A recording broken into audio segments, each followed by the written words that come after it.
Hello student, आपका हमारे इस क्लास 12 के फिजिक्स क्लास में बहुत बहुत स्वागत है। उम्मीद करते हैं आप लोग बहुत अच्छे होंगे और अपने बोर्ड एग्जाम्स की तैयारी आप लोग अच्छे से कर रहे होंगे। देखो भाई, फिजिक्स हो चाहे केमिस्ट्री हो, आप अगर बोर्ड एग्जाम की तैयारी कर रहे हो तो ऐसे पढ़ने से, वीडियो देखने से आपकी तैयारी नहीं होगी। इसके लिए आप जो है रेगुलर अपने कंटेंट को नोट करिए, जो भी चीजें पढ़िए उसको आप लिख लिख के पढ़िए। और जब लिख लिख के पढ़ेंगे तो आप उसको अच्छे से दिमाग से देखेंगे, और जब देखोगे तो एक बात, लिखने का अभ्यास भी हो जाएगा, आपकी नोट्स भी तैयार हो जाएगी और आप अच्छे से जो है तैयार भी हो जाएगा। तो इस तरीके से आप लिख लिख के पढ़ने का अभ्यास कीजिए। ये जो हमारा बोर्ड एग्जाम्स का पहला चैप्टर है, वैद्युत आवेश तथा क्षेत्र, ये आपके यूपी बोर्ड एग्जाम्स का पहला चैप्टर है। इसमें आज हम जो देखने वाले हैं, बिंदु आवेश के कारण किसी बिंदु पर वैद्युत क्षेत्र की तीव्रता का व्यंजक किस प्रकार निकाला जाता है, इसको हम अच्छे से जानने वाले हैं। तो आप लोग वीडियो के अंत तक बने रहिएगा, देखना आपका अच्छे से तैयार हो जाएगा। इससे पहले के वीडियोस अगर आप लोगों ने नहीं देखा है तो नीचे डिस्क्रिप्शन में प्लेलिस्ट मिल जाएगा, वहां जा करके आप जो है आराम से सभी वीडियोस को देख करके अपने बोर्ड एग्जाम की तैयारी कर सकते हैं। तो चलिए शुरू करते हैं आज की क्लास और देखते हैं कि किसी बिंदु आवेश के कारण किसी बिंदु पर उत्पन्न वैद्युत क्षेत्र की तीव्रता का व्यंजक जो है किस प्रकार स्थापित किया जाता है, किस प्रकार निकाला जाता है। तो इसमें देखिए ये सारी चीजें जो लिखा गया है, इसको आप अभी डायग्राम से हम बताएंगे, आप यहीं से तैयार कर लेना, आराम से याद हो जाएगा, रटने की जरूरत नहीं पड़ेगी। देखो इसमें सबसे पहले हमने लिखा है कि माना कोई धन आवेश प्लस क्यू किसी बिंदु पर रखा है। तो देखो इसके लिए आप एक ऐसे, ये मान लीजिए हमारा ये धन आवेश प्लस क्यू है, किसी बिंदु पर जो है ये रखा गया है। और क्या कहा गया, जिससे आर मीटर की एक दूरी पर एक बिंदु पी है। यहां से भाई आर मीटर की दूरी पर, कितनी दूरी पर रखा गया है, डिस्टेंस जो है यहाँ का आर मीटर की दूरी पर एक बिंदु पी है। समझ में आ गई नहीं? माना कोई हमारे पास क्यू आवेश है जिससे आर मीटर की दूरी पर एक बिंदु पी है, जिस पर विद्युत क्षेत्र की तीव्रता जो है आपको ज्ञात करना है। यानी ये जो बिंदु पी आपने लिखा है, पॉइंट पी, इसी पर हमें विद्युत क्षेत्र की तीव्रता का व्यंजक जो है स्थापित करना है। इतना क्लियर हुआ कि नहीं भाई? कोई हमारे पास धन आवेश क्यू है जिससे आर मीटर की दूरी पर एक बिंदु पी है, जिस पर हमें विद्युत क्षेत्र की तीव्रता का व्यंजक स्थापित करना है। इतना क्लियर हो गया ना? इतना हमने लिखा।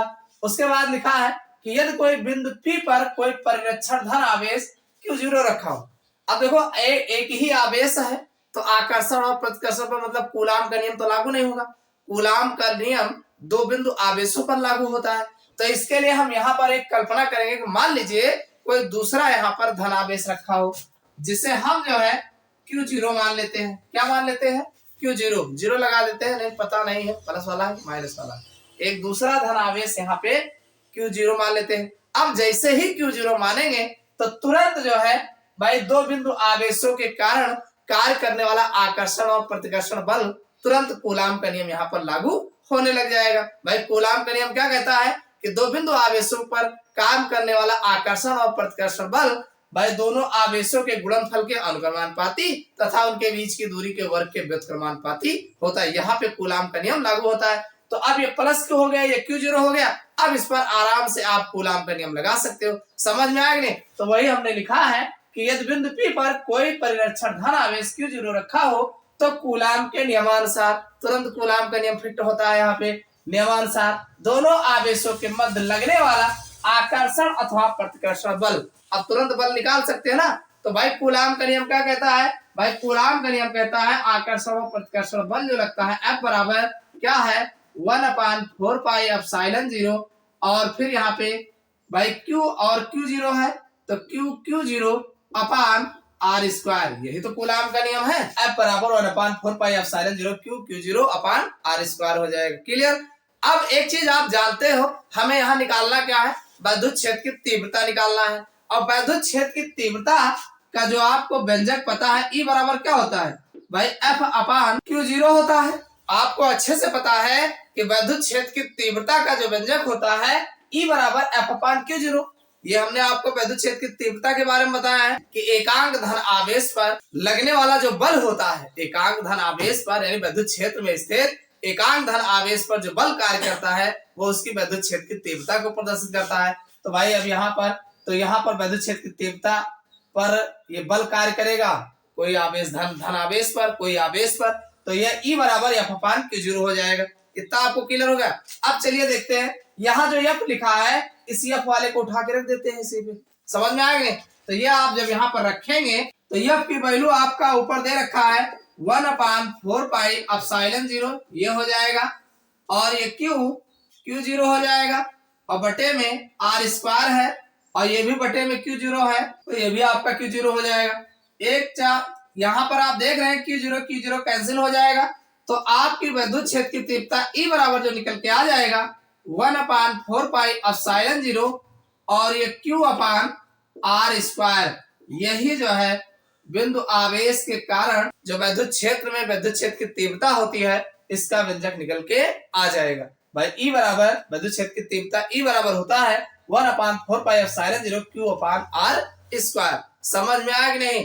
तो हमारा क्वेश्चन है कि बिंदु आवेश के कारण किसी बिंदु पर उत्पन्न विद्युत क्षेत्र की तीव्रता, तो विद्युत क्षेत्र की तीव्रता का व्यंजक इस तरीके से निकाला जाता है। समझ में आ गया ना?